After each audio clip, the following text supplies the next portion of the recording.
Yeah. Hello, Intershop community.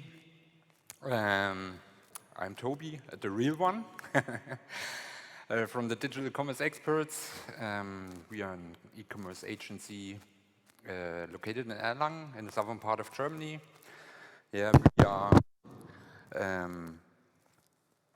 our main focus is to support customers in realizing, let's say, state-of-the-art multi-channel e-commerce projects and customer portals.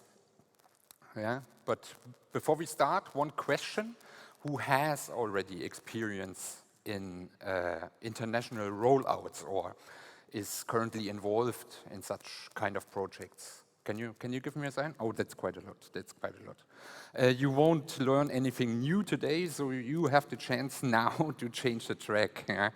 Just a joke. Just a joke. My experiences over the last years shows that, more or less 80% of the challenges regarding international rollouts are the same. Yeah? Sure, the solutions differs, but the problems are more or less the same. Yeah? And maybe afterwards we can discuss a little bit what your experiences are and what your solutions for the problems we have seen today are. Yeah? Okay, let's talk a little bit more about the customer TÜV Süd. I think TÜV Süd is the perfect customer for Intershop, or let's say Intershop fits perfect the requirements of TÜV Süd. Yeah? Why? TÜV Süd has various divisions with completely different business models and completely different services and products which are sold on the same platform. So here we can see a very simplified overview over the organization of TÜV Süd and the channel structure. Yeah? And with the Intershop out-of-the-box features, it's completely optimal to realize the different sales processes over the different channels. For example, assign specific functionality to channels or application types, yeah? Or using global data repositories together with local data repositories. These are only two examples which shows the big advantages of Intershop comparing to other enterprise e-commerce platforms. Yeah? And I don't want to make a marketing for Intershop today. Yeah? We want to talk about the international rollouts regarding the business processes of a company. Yeah? And we are focusing on this branch on the right side, the TÜV Süd Akademie, with their various countries. Yeah? And a warm welcome of a member of this unit, yeah? A warm welcome to Wibke, who will share today some information, maybe some secrets of her experiences yeah, regarding the international rollouts. Thank you, Toby, and I think I need this one. Thanks. Warm welcome from my side as well. I'm more than happy to stand here and share our experience of the last almost 3 years with this channel setup, with the global solution we have integrated and implemented, I think 4 or 5 years ago with the Intershop solution. But just a few more information about the Academy itself. There's one slide missing, so I make it on just telling you some numbers, because you have seen the Academy is only a small part of the TÜV Süd, and I think most of you know TÜV Süd in various areas, and the Academy itself is selling trainings, offline trainings, virtual trainings, e-learnings, and we are a small part within 5 different divisions. We are in more than 12 regions. We have our departments and departments in 12 regions. We have over 500 employees worldwide. Just the Academy, be careful, just the Academy. But almost 400 are working in Germany. So the countries are really small, 100 employees, spreading around 12 regions or 12 countries. And we are selling over 600 different trainings out of different topics like management systems, data quality, safety and security in this, but also sustainability and technology. Furthermore, you can break it down in different areas like quality management or e-mobility, cybersecurity, just to mention a few focus topics we are offering our trainings in. So, let's start with the challenges. Before we start with the challenges, I was really a little bit laughing when I heard that you 2 guys started 2005 with the Infinity 6, I think it was, because in 2005 the Academy launched the first web shop in Germany. I think not on Intershop or not on Infinity, but another system.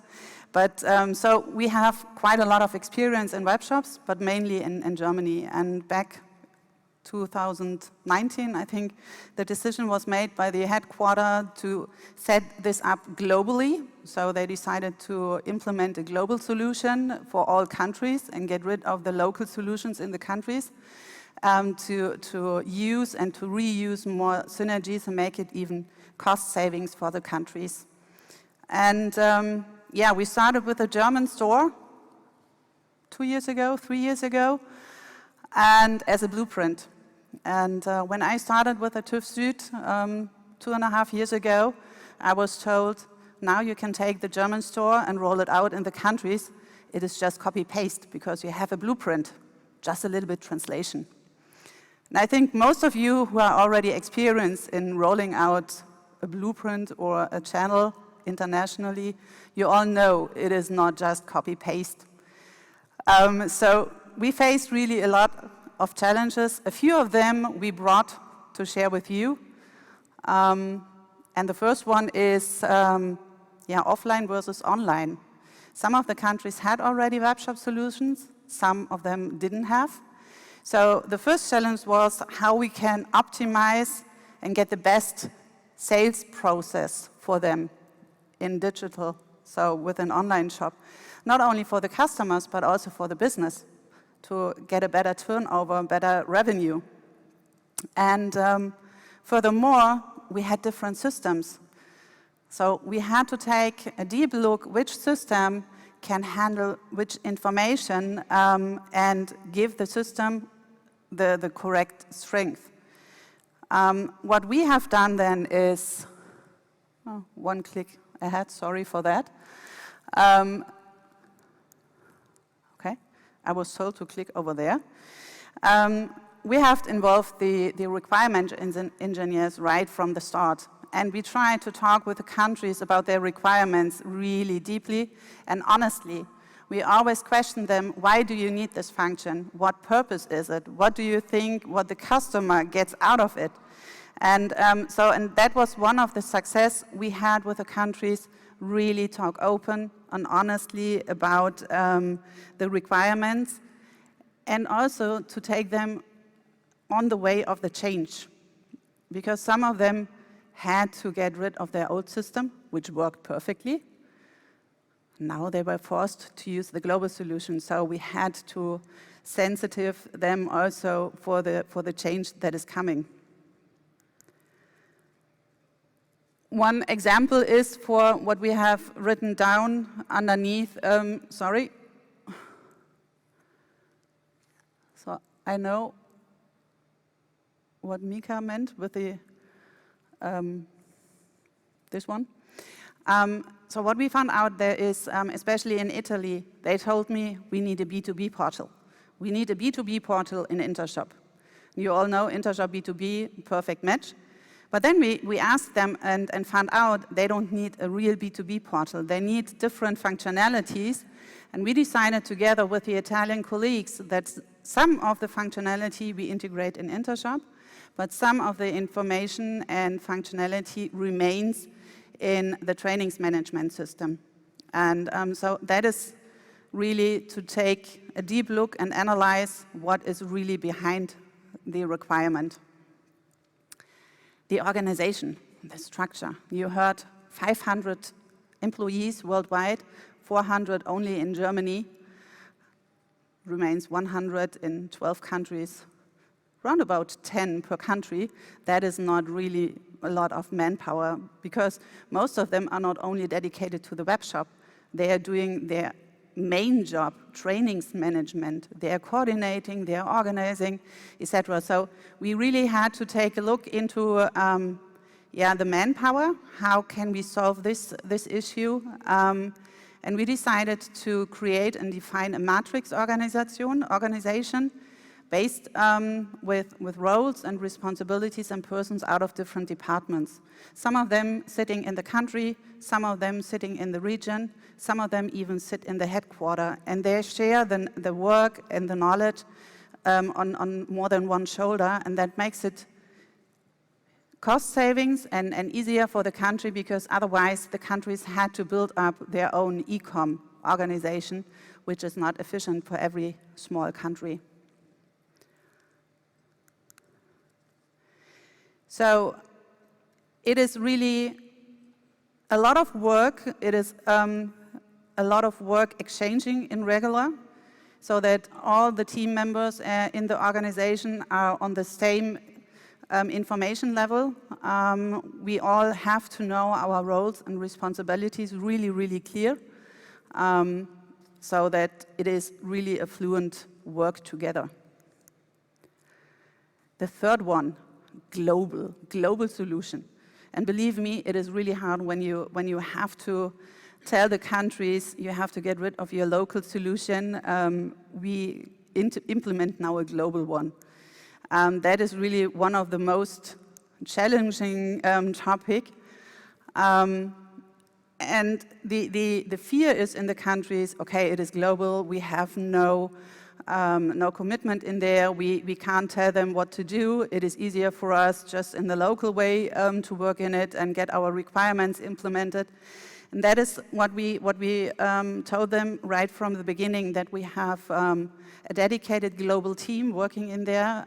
We are really sensitive in getting the local needs, understand the local needs, and get them in an internal academy exchange and put them in a global change board, so that all can participate and we can reuse the synergies.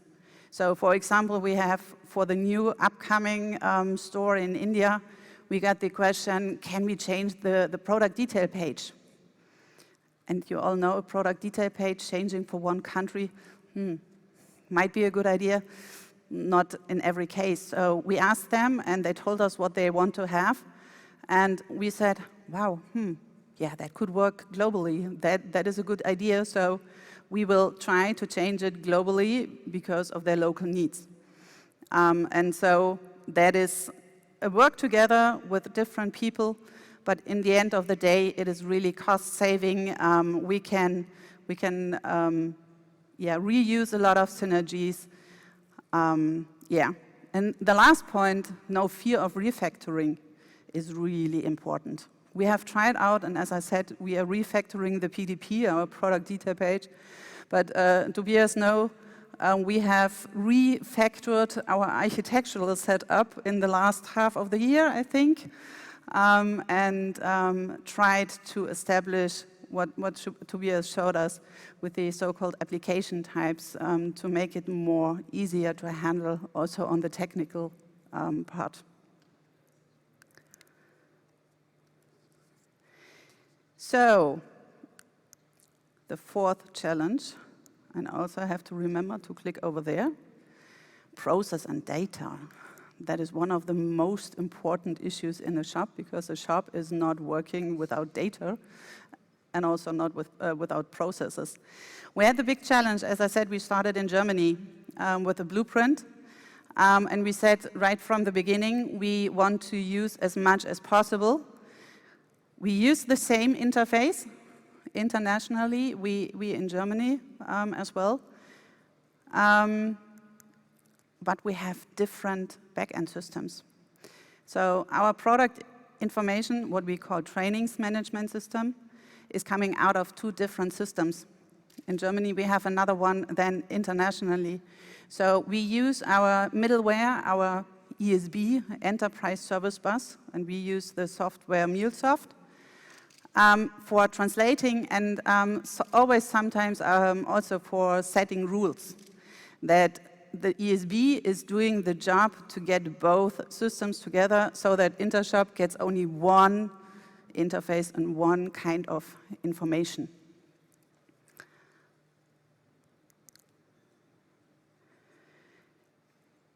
And also, Intershop is offering quite a great sharing functionality, so I don't have to tell you about Intershop, the functionalities, but that is also in use for sharing data and also CMS components, which we have set up. And if you remember the first slide of Tobias with the TÜV Süd, there we have all the global CMS components stored, and we share them so that we can adjust it on a channel level, but we have it available on all different levels.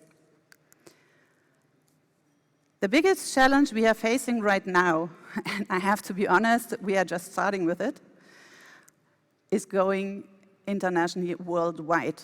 So by the end of the year, we will be worldwide in all different time zones. We will roll out UK, USA, and India and Singapore this year, which means worldwide 24 hours.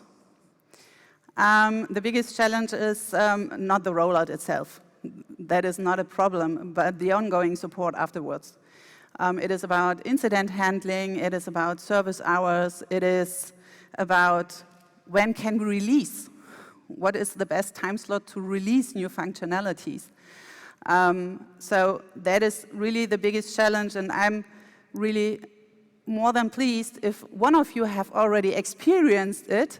Please feel free to share your experience. What we are right now trying to do is defining the structure for the support in 3 different regions, so that we have Asia, we have Europe, and we have the US, which makes it easier for us for the service levels, for incident handling. Release management is really a little bit tricky, so we will see how we can handle it. And what we have learned is in the rollouts, the ongoing support is one of the main issues for a project, for a rollout. Don't start thinking after the rollout, after the go live. Start with the project and plan everything, how the support, how incident handling, which team to which service hours, SLAs, during the project phase, even if it is just a country rollout and not a complete new system setup. So, what are the takeaways for today? And I think we are pretty fine with the time. I hurried up in talking. So the first takeaway is adjust your organization. Think if you have to build up a new team, or if you can share synergies, if you set up and define a matrix organization, make sure that everyone knows their task and their responsibilities. And of course, communication. Communication is really a hard thing, but you have to communicate all together.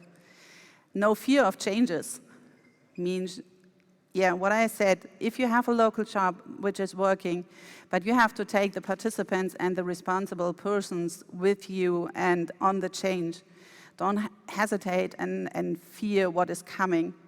And also, don't have a fear to say, oh, that was not a good decision, we have to refactor it. That is all to do. Just start, try it out, and optimize afterwards. or optimize, not afterwards, but optimize ongoingly.